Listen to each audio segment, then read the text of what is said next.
The Philistines were a people described in the biblical canon of Judaism and Christianity. Rabbinic sources state that the Philistines of Genesis were different people from the Philistines of the Deuteronomistic History books. The latter describe the land of the Philistines as a pentapolis in southwestern Levant comprising the 5 city-states of Gaza, Ashkelon, Ashdod, Ekron, and Gath, from Wadi Gaza in the south to the Yarqon River in the north. This description portrays them at one period of time as among the kingdom of Israel's most dangerous enemies. In contrast, the canon of Eastern Christianity, the LXX, uses the term Alaphaloi instead of Philistines, which means simply other nations. Several biblical passages connect the Philistines to other biblical groups such as Caphtorim and the Cherethites and Pelethites, which have both been identified with Crete and which has led to the tradition of an Aegean origin, although this theory has been disputed. In 2016, the discovery of a huge Philistine cemetery, containing more than 150 burials, seems to point toward an Aegean origin of the Philistines. Genetic testing of the human remains will provide further information. Etymology. The English word Philistine comes from Old French Philistin, from Classical Latin Philistinus, from Late Greek Philistinoi, from Hebrew Plistim, people of Plest. The Hebrew term Pelishtim occurs 286 times in the Masoretic text of the Hebrew Bible. It also appears in the Samaritan Pentateuch. In secondary literature, the Aramaic Visions of Amram further mentions Philistia. This is datable prior to Antiochus IV and the Hasmonean Revolt, possibly to the term of High Priest of Israel Onias II. Jubilees 46-1-47-1 might have used Amram as a source. In the Greek version of the Bible called Septuagint, the equivalent term Philistaim occurs 12 times, again in the Pentateuch. Outside of pre-Maccabean Israelite religious literature, evidence for the name and the origins of the Philistines is less abundant and less consistent. In the remainder of the Hebrew Bible, Har-Pelishtim is attested at Qumran for 2 Samuel chapter 5 verse 17. In the Greek Old Testament, however, 269 references instead use the term Alaphilos.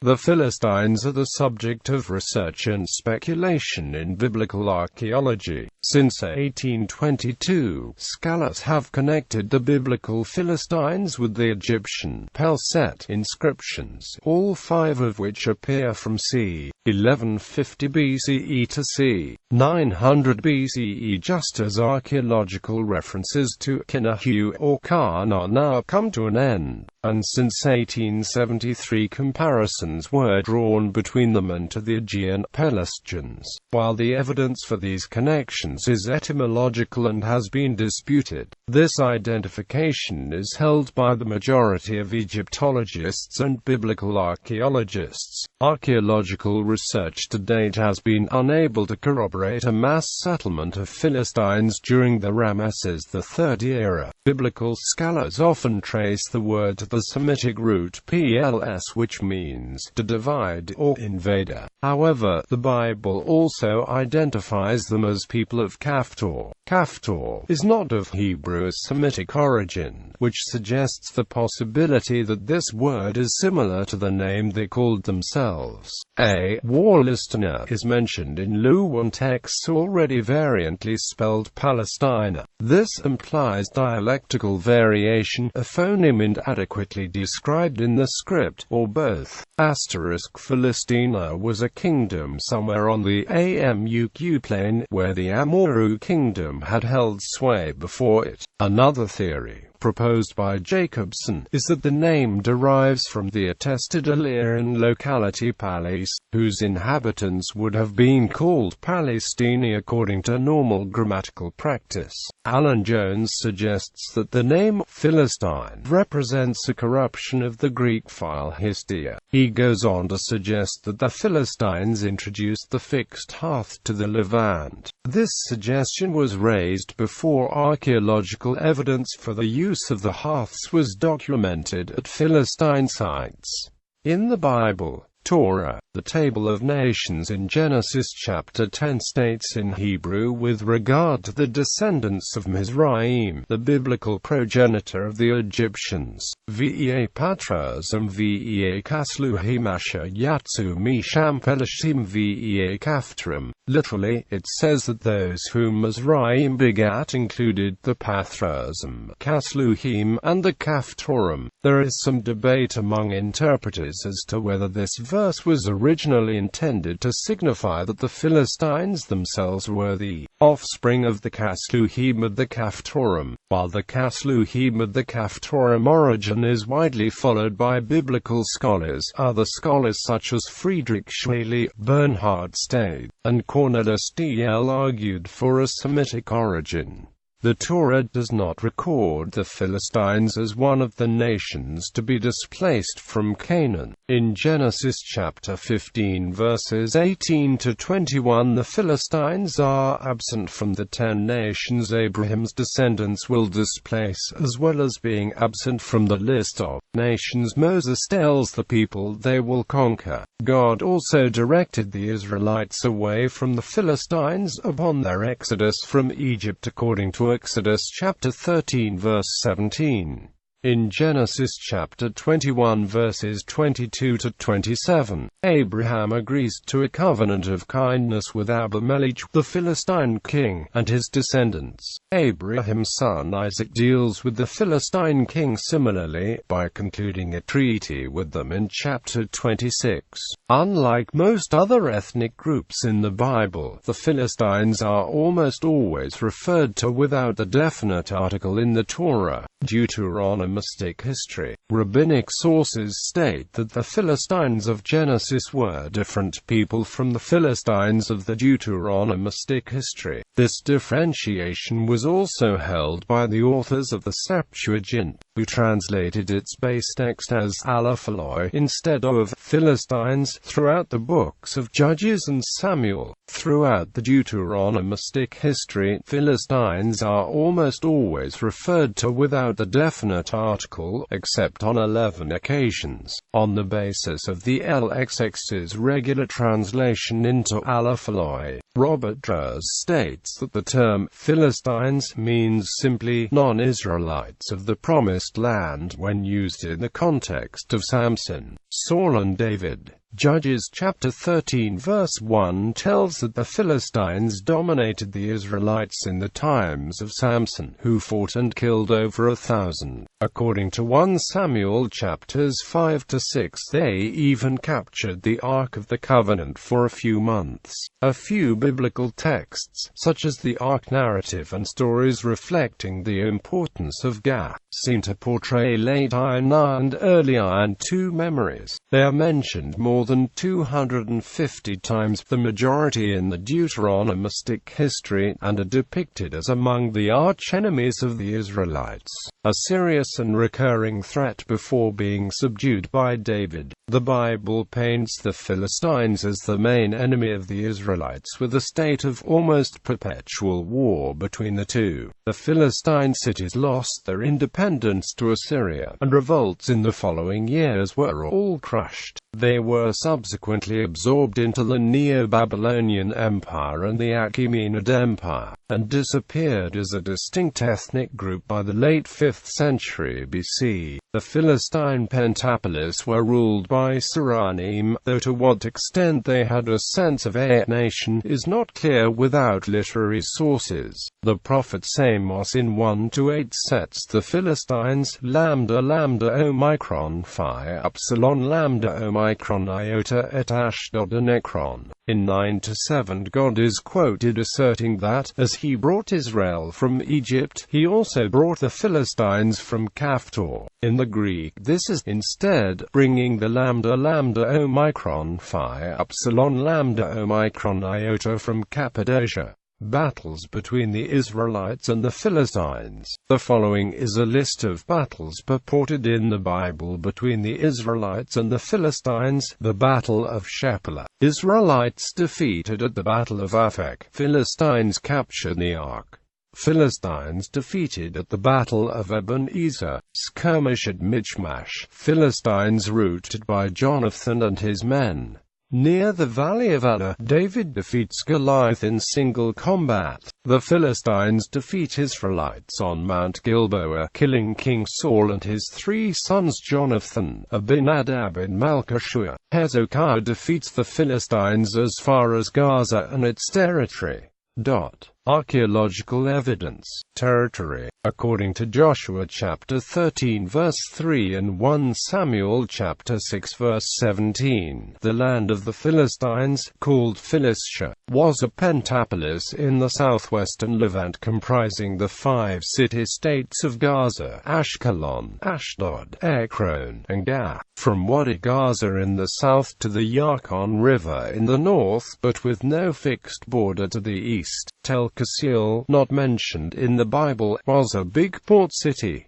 Ekron seems to have represented the northern border of Philistia. The location of Gath is not entirely certain, although the site of Tel Es-Safi, not far from Ekron, is currently the most favored. The identity of the city of Ziklag, which according to the Bible marked the border between the Philistine and Israelite territory, remains uncertain and highly debated. Egyptian inscriptions. Since 1822, scholars have connected the biblical Philistines with the Egyptian Pelset inscriptions. Jean-François Champollion proposed the identification at a time when practically nobody else had knowledge of reading hieroglyphs. And since 1873, both have been connected with the Aegean Pelasgians. The evidence for these connections is etymological and has been disputed. Inscriptions written by the Philistines have not yet been found or conclusively identified. Based on the Pelset inscriptions, it has been suggested that the Casluhite Philistines formed part of the conjectured Sea Peoples, who repeatedly attacked Egypt during the later 19th dynasty. Though they were eventually repulsed by Ramesses III, he finally resettled them, according to the theory, to rebuild the coastal towns in Canaan. Papyrus Harris I details the achievements of the reign of Ramesses III. In the brief description of the outcome of the battles in Year 8 is the description of the fate of some of the conjectured Sea Peoples. Ramesses tells us that, having brought the prisoners to Egypt, he settled them in strongholds, bound in my name. Numerous were the classes, hundreds of thousands strong. I taxed them all, in clothing and grain from the storehouses and granaries each year. Quote, some scholars suggest it is likely that these strongholds were fortified towns in southern Canaan, which would eventually become the 5 cities of the Philistines. Israel Finkelstein has suggested that there may be a period of 25 to 50 years after the sacking of these cities and the reoccupation by the Philistines. It is quite possible that for the initial period of time, the Philistines were housed in Egypt. Only subsequently late in the troubled end of the reign of Ramesses III would they have been allowed to settle Philistia. The Pelset appear in 4 different texts from the time of the New Kingdom. 2 of these, the inscriptions at Medinet Habu and the rhetorical stela at Deir al-Medina, are dated to the time of the reign of Ramesses III. Another was composed in the period immediately following the death of Ramesses III. The 4th, the Onomasticon of Amenepi, is dated to some time between the end of the 12th or early 11th century BC. The inscriptions at Medinet Habu consist of images depicting a coalition of sea peoples, among them the Pelset, who are said in the accompanying text to have been defeated by Ramesses III during his Year 8 campaign. In about 1175 BC, Egypt was threatened with a massive land and sea invasion by the Sea Peoples, a coalition of foreign enemies which included the Tyeka, the Shekelish, the Dayan, the Weshesh, the Teresh, the Shurdan, and the Prsd. They were comprehensively defeated by Ramesses III, who fought them in Jahi and at the mouths of the rivers, recording his victories in a series of inscriptions in his mortuary temple at Medinet Habu. Scholars have been unable to conclusively determine which images match what peoples described in the reliefs depicting two major battle scenes.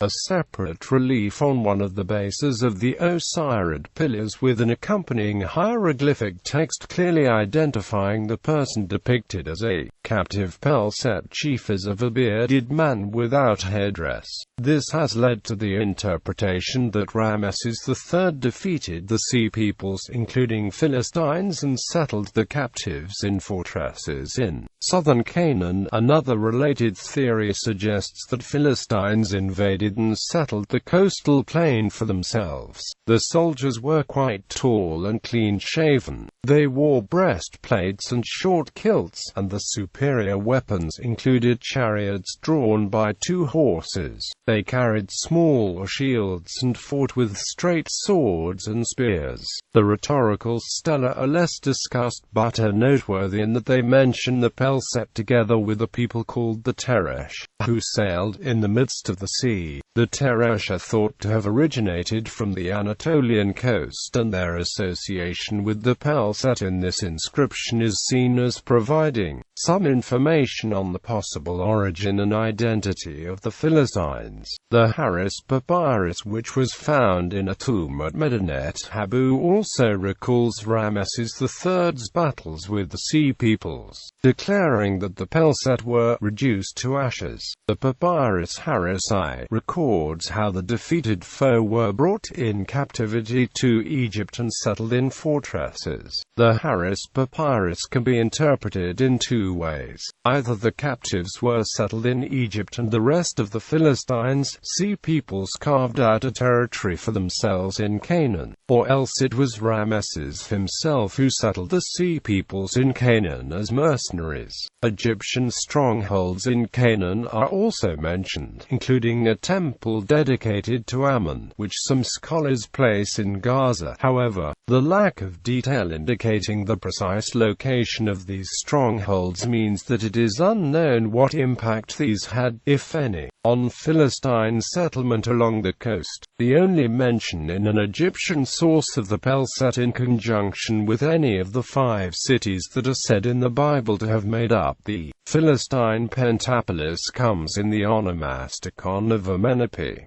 The sequence in question has been translated as Ashkelon, Ashdod, Gaza, Assyria, Shubru, Shurdan, Tyeka, Pelset, Kerma. Scholars have advanced the possibility that the other Sea Peoples mentioned were connected to these cities in some way as well. Syrian Archaeology. In 2003, a statue of a king named Tita bearing inscriptions in Luwan was discovered during excavations conducted by German archaeologist K. Kohlmeier in the citadel of Aleppo. The king describes himself as the king of Palestine, and recent archaeology indicates that Palestine extended from the Amorg Valley in the west to Aleppo in the east down to Mardeh and Shiza in the south. Due to the similarity between Palestine and Philistines, Hittitologist John David Hawkins hypothesizes a connection between the Syro-Hittite Palestine and the Philistines,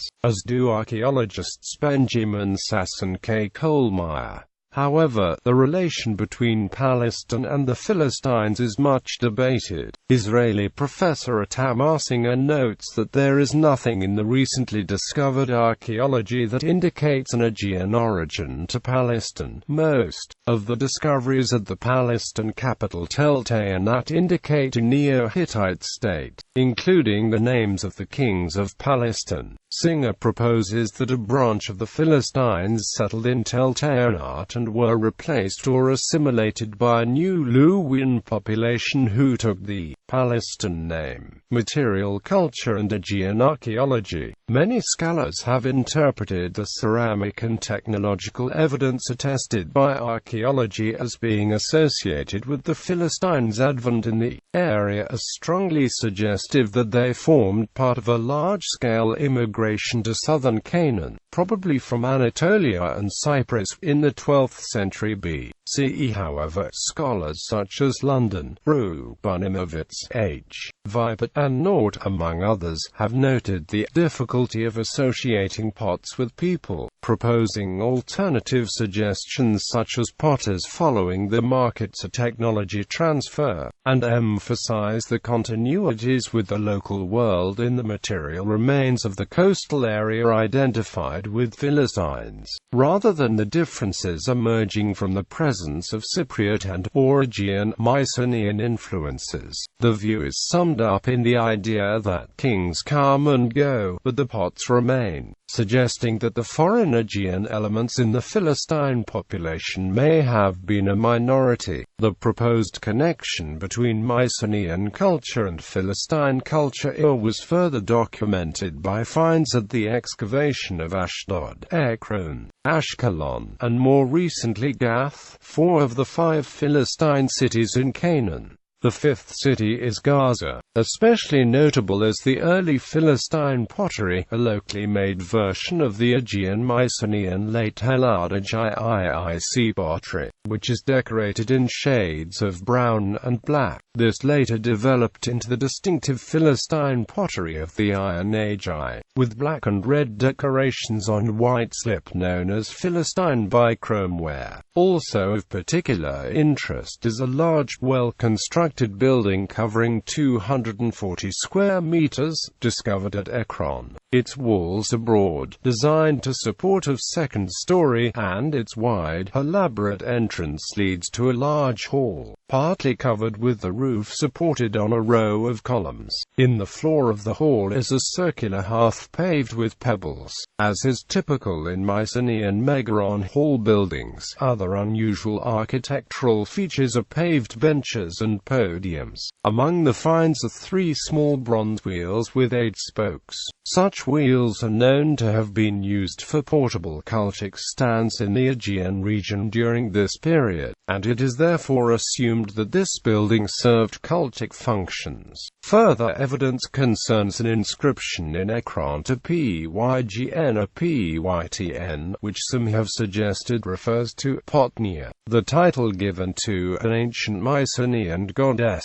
Excavations in Ashkelon, Ekron, and Gath reveal dog and pig bones which show signs of having been butchered, implying that these animals were part of the residents' diet. Among other findings, there are wineries where fermented wine was produced, as well as loom weights resembling those of Mycenaean sites in Greece. Material culture or evidence, primarily pottery styles, indicates that the Philistines originally settled in a few sites in the south, such as Ashkelon, Ashdod and Ekron. It was not until several decades later, about 1150 BC, that they expanded into surrounding areas such as the Yarqon region to the north. Most scholars therefore believe that the settlement of the Philistines took place in 2 stages. In the first, dated to the reign of Ramesses III, they were limited to the coastal plain, the region of the 5 cities. In the second, dated to the collapse of Egyptian hegemony in southern Canaan, their influence spread inland beyond the coast. During the 10th to 7th centuries BC, the distinctiveness of the material culture appears to have been absorbed with that of surrounding peoples' burial practices. In July 2016, at the end of a 30-year excavation by the Leon Levy expedition, a team of archaeologists from Harvard University, Boston College, Wheaton College in Illinois and Troy University in Alabama, the results of their excavation of a Philistine cemetery containing more than 150 burials dating from the 11th to 8th century BCE tell Ashkelon were announced. The deceased were buried in oval pits. 4 out of the 150 were cremated and some other bodies were deposited in ashlar burial chamber tombs. This burial practices were well known from the Aegean cultural sphere and were diametrically opposite to the Canaanite burials. These findings may represent the most conclusive evidence that Philistines were not indigenous to Canaan, which is indicated by ceramics, architecture, burial customs, and pottery remains with writing in non-Semitic languages. Lawrence Stager of Harvard University believes that Philistines came to Canaan by ships before the Battle of the Delta circa 1175 BCE. DNA was extracted from the skeletons for archaeogenetic population analysis. The archaeologists kept the discovery a secret for 3 years until their dig had completed because they did not want to attract ultra-Orthodox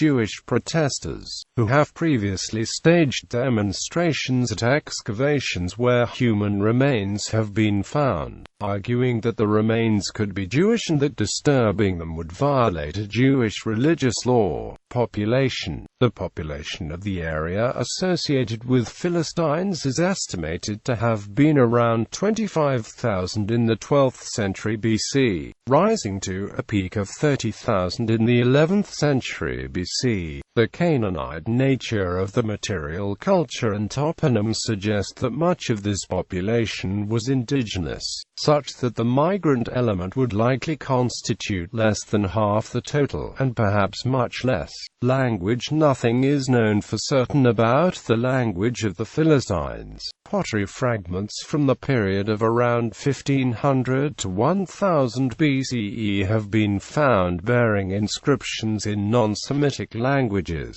including one in a Cypro-Minoan script. The Bible does not mention any language problems between the Israelites and the Philistines, as it does with other groups, up to the Babylonian occupation. Later, Nehemiah chapter 13 verses 23 to 24, writing under the Achaemenids, records that when Judean men intermarried women from Moab, Ammon and Philistine cities, half the offspring of Judean marriages with women from Ashdod could speak only the mother tongue, as did it, not Judean Hebrews, although by then this language might have been an Aramaic dialect. There is some limited evidence in favor of the assumption that the Philistines were originally either Indo-European speakers from Greece or Luwian speakers from the coast of Asia Minor, on the basis of some Philistine-related words found in the Bible not appearing to be related to other Semitic languages. Such theory suggests that the Semitic elements in the language were borrowed from the neighbors in the region. For example, the Philistine